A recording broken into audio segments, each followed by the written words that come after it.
পেট একটা ছোট্ট শব্দ, কিন্তু এই পেটের জন্যই আমরা যত কাজ আছে তত কাজ করি। যদি আমাদের এই পেটের না থাকতো, তাহলে আমরা হয়তো জীবনের 90% কষ্ট হয়তো আমাদের জীবনে সব কিছু কমে যেত। কলকাতা থেকে লাদাখ আমার এই সাইকেল ট্রিপের আজকে হলো 131 দিন। আর 131 দিনে আমি এখন আবার ব্যাক করে ফিরে এসেছি হানলেতে। আর হানলেতে এমন কিছু দাদা বা ভাইদের সাথে পরিচয় হয়েছিল যাওয়ার সময়তেই। তো তাদের সাথে পরিচয় হয়ে, যেহেতু বাঙালি মানুষ, তাদের বাড়ি হচ্ছে সিউড়ি, বীরভূমে। এবং আপনারা ভাবুন, মানে কলকাতা থেকে কত হাজার কিলোমিটার দূরে তারা এখানে এসে থেকে কাজ করছে, যেখানে ঠান্ডার সময় হাড় হিম করা -15-20 ডিগ্রি টেম্পারেচার নেমে যায়। তারা এখানে কাজের জন্য এসেছে বাড়ি ছেড়ে দিয়ে।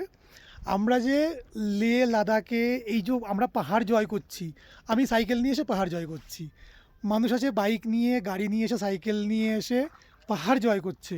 কিন্তু এই পাহাড় যে আমরা জয় করছি, এই পাহাড়ে যে এত সুন্দর রাস্তাগুলো পাচ্ছি, সেই রাস্তাগুলো যারা তৈরি করছে সেই মানুষগুলোকে কজন চেনে বলুন আমাকে?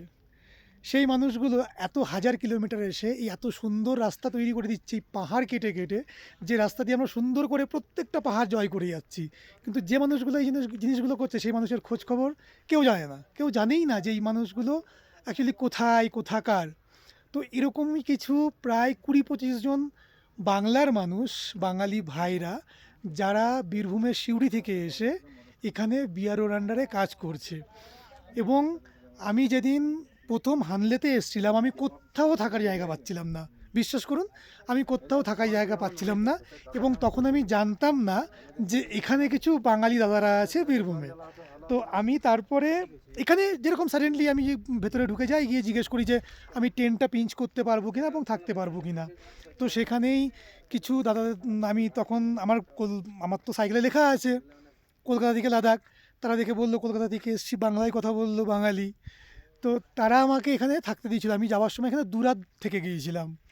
এবং বিশ্বাস করুন যে এখানে এসে বাঙালি মানুষকে পেয়ে কতটা খুশি বা কতটা হ্যাপি লাগে যে বাংলায় কথা বলতে পারছি, এটা হয়তো অনেকে কানেক্ট করতে পারবে না, আমি জানি সেটা। কারণ আমি তো প্রায় দীর্ঘ 4.5 মাস ধরে ঘুরছি। এরকম অনেক সময় গেছে যে আমার পাশ থেকে কত ওয়েস্ট বেঙ্গলের নাম্বার প্লেটের বাইকার্সরা বেরিয়ে গেছে, 4 চাকা নিয়ে বেরিয়ে গেছে, কেউ দাঁড়িয়ে হাই হ্যালোও করেনি। বাট এটা আমাদের কাছে খুব ভালো লাগে যে কখন যদি রাস্তায় কোনো অন্য স্টেটে গিয়ে হানলের মতো জায়গাতে এসে যদি কারোর সঙ্গে বাংলায় কথা বলতে পারি, তখন কিন্তু হ্যাঁ, মন খুলে কিছু কথা বলতে পারছি।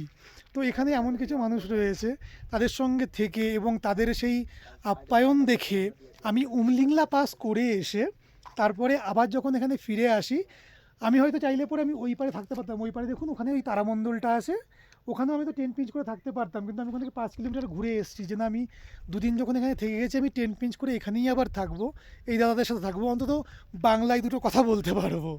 তো এখানে আবার এসছি। তো সেই দাদাগুলো এখানেই আছে, আপনাদের তো দেখাবো তারা কোথায় থাকছে। এখানে তারা এপ্রিল মাস থেকে নিয়ে, মার্চ এপ্রিল থেকে নিয়ে তারা এখানে সেপ্টেম্বর অক্টোবর অবধি থাকে, তারপরে আবার বাড়িতে চলে যায়। তো তারা এখানে প্রায় 3-4 বছর ধরে এসে কাজ করছে, এখানেই থাকছে। তো চলুন সেই দাদাদের সাথে একটু কথা বলবো, এবং সেই দাদাদের সাথে কথা বলে তাদের সম্বন্ধে কিছু জানবো। এবং আপনারাও দেখুন যে বাংলার মানুষরা কোথায় কোথায় এসে কাজ করছে।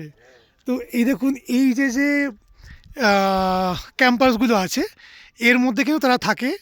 এই যে দেখতে পাচ্ছেন, এখানে তারা থাকে। এবং এখানে না তেমন কোনো জলের সুবিধা আছে, একই জায়গায় জল ট্যাঙ্কার এসে দিয়ে যায়, সেই জল দিয়েই থাকা, সেই জল দিয়েই খাওয়া, সেই জল দিয়েই সব কিছু করা, সেই জলটাই একমাত্র ভরসা। তো যেখানে জলও পাওয়া যায় না ঠিক করে, সেখানে তারা এই কষ্ট করে এসে কাজ করছে। এবং এখানে তারা এইভাবে সারভাইভ করে থেকে এখানে এত সুন্দর রাস্তা তৈরি করছে। আপনারা দেখেছেন যে লে মানালি হাইওয়ে কত সুন্দর জায়গা। এই দেখুন, এত সুন্দর যে পাহাড় দেখতে পাচ্ছি, তার সামনে দিয়ে এই যে যে সুন্দর সুন্দর রাস্তা গেছে, এই দাদারাই কিন্তু দিন রাত কষ্ট করে সেই জিনিসগুলোকে করছে।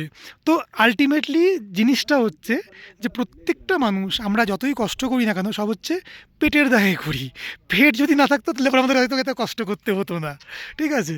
তো এই যে হচ্ছে সব দাদারা, এই দাদারা এখানে কাজ করছে 4-5 বছর ধরে এখানে কাজ করে, থাকে আবার চলে যায়। আমি এখানে এই যে আমার টেন্ট পিঞ্চ করেছি এখানে। আগের দিন আমি রুমের মধ্যেই থেকেছিলাম, বাট আজকে মনে হয়েছে যে আমি রুমে থাকবো না, আমি টেন্ট লাগিয়ে থাকবো। কারণ এই দাদারা এমনিতেই অনেক কষ্ট করে থাকে, তার মধ্যে আমি আবার তাদের ওই সঙ্গে গিয়ে থাকাটা মানে আমার মনে হয়েছিল যে তাদের যদি কোনো প্রবলেম না হয়, সেই জন্য আমার কাছে টেন্ট যেহেতু রয়েছে, আমার নিজের চলতা ফিরতা একদম ঘর রয়েছে, যেখানে খুশি আমি আমার ঘর ঠিক করে নিই।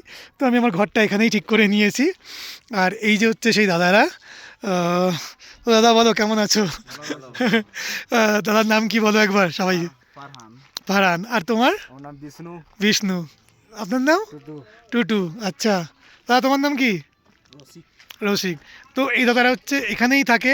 তো দাদা তোমরা এখানে কখন আসো একবার বলো? আমরা এসেছি মার্চ মাসে এখানে এসেছি। মার্চ মাসে। আর আচ্ছা।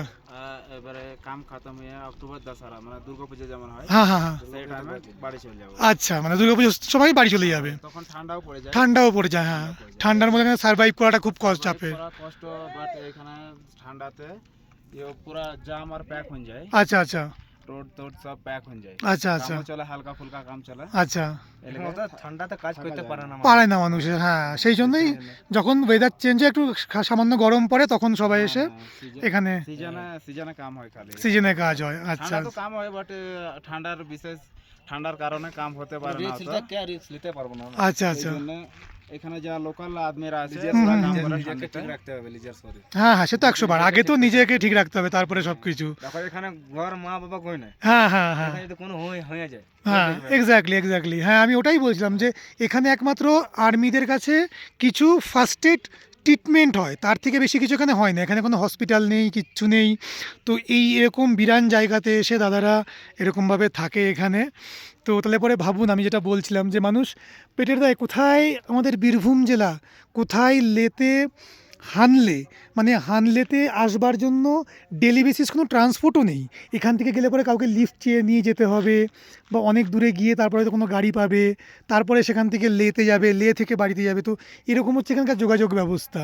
যেটা 5 দিন লাগে এখানে। হ্যাঁ, তো ভাবুন তাহলে পরে এখান থেকে দাদারা যদি বীরভূম বাড়িতে যেতে চায়, তাহলে পরে 4 থেকে 5 দিন বা 6 দিনও লেগে যেতে পারে, কারণ যোগাযোগ ব্যবস্থা নেই। যোগাযোগ ব্যবস্থা না থাকলে পরে কী করে যাবে? গুমরিটা যদি জাম থাকে তো এক সপ্তাহ থেকে বেশি 15 দিনও হতে পারে। 15 দিনও হতে পারে, হ্যাঁ। কারণ পাহাড়ের রাস্তাতে কোথায় ল্যান্ডস্লাইড হয়ে গেল, কী হয়ে গেল বলা যায় না। তো দাদারা এখানে থাকে। এই দেখুন এখানকার এই পরিবেশ, এটা হচ্ছে দাদাদের রান্নাঘর। হ্যাঁ, এখানে সব রান্নাবান্না হয় দাদাদের। এখানে নিজেরা থাকে এবং সেখানে জিনিসপত্রও থাকে, এটাও থাকার জায়গা। এবং এই যে ড্রামটা দেখতে পাচ্ছেন, এই ড্রামের মধ্যে ট্যাঙ্কারে এসে জল দিয়ে যায়, এবং এখানেই সমস্ত রকম জল, সেই সঞ্চয় করা জল দিয়ে খাওয়ার জল, স্নানের জল, রান্নার জল, সব কিছু কিন্তু এই জল দিয়েই। কারণ এখানে কিন্তু আপনি জল কোথাও পাবেন না।